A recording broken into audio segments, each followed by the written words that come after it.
Heavenly Father, thank you for this food. George should change his name from Foreman to Poor Man. To hurt.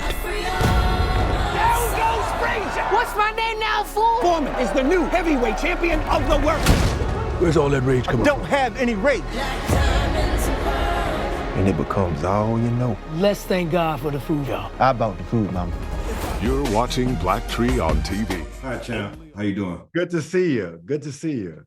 First, I got to thank you on behalf of the four HBCUs here in Nashville. They're going to be able to see this screening early. And that's, thanks to your grace. And we appreciate that for this community here in Nashville. I got to ask you, when we're here at the Rumble in the Jungle and Ali is doing the famous rope-a-dope, when did you figure out that something was amiss? Did you think that Ali did you figure out that this is his strategy at some point early in the fight, or how did that go mentally as a fighter? People talk about the rope-a-dope and all of that. I'm just a dope who kept beating him while he was on the rope until I got tired. But I really thought I would knock him out 2, at the most 3 rounds, I'd have him knocked out. And after about 6 rounds, I realized something is going wrong here. This guy is not only still on his feet, now he's whispering in my ear, "Come on, George, show me something. That all you got, George?" That was frightening because that was all I had. I had thrown everything at this man, but I forgotten. I should have remembered and recalled no one had knocked him out. Tough human being. Yeah. At 32 years of age, can Muhammad Ali dance and stay away from Foreman? After what Foreman did to Frazier, Ali would seem to have no chance. All questions will be answered.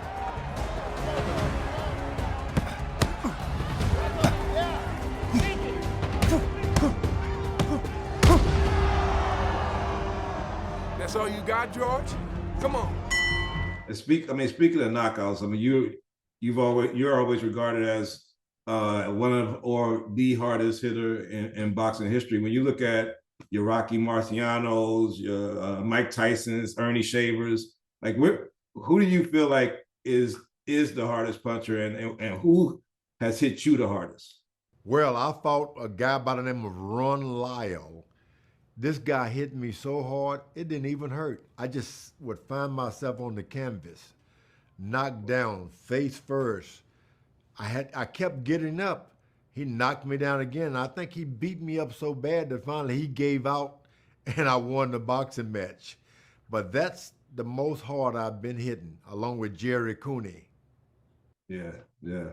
Everybody always talks about you and the George Foreman grill, and please send me 50 of them. It got me through college. I love the George Foreman grill. But I want to talk about your time as a commentator when it was you and Lampley and Merchant, because I look at how Charles Barkley has become such a success at TNT and all these Emmys, and I feel like you were the precursor to that as a great athlete that really did it as a commentator. Is it ever any regret of stepping away so soon from that? Or will you ever come back to commentating?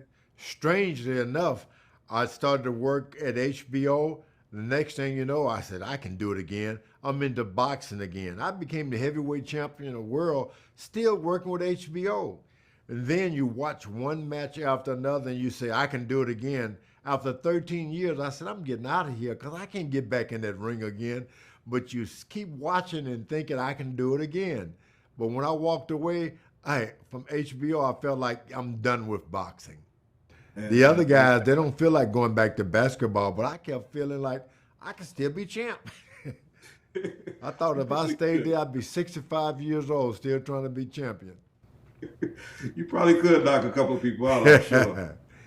And lastly, working with George Tillman. This is, I guess, a very personal project for you. And George Tillman is one of my favorite directors. How was the process of having this story and having him in the director's chair to be able to tell the story? Boy, it takes a lot of trust to have someone, a director especially, telling your story when you want to tell your own story. but this guy made the magic of film, brought George Foreman alive. And that Khris Davis, the actor, and of course, Forest Whitaker doing Doc Broadus, who made me stay in boxing. It brings tears all the time. It's a teary thing for me. Congratulations to George Tillman. What a great director. Well, I thought I knew everything about you as a boxer, but from watching the film, I didn't know nothing about your personal life. Now I know a lot more about you, and I can't wait till audiences can share in this experience and fall in love with George Foreman, fall in love with Big George Foreman all over again. Appreciate your time, champ. I really thank you. Thank you for having me.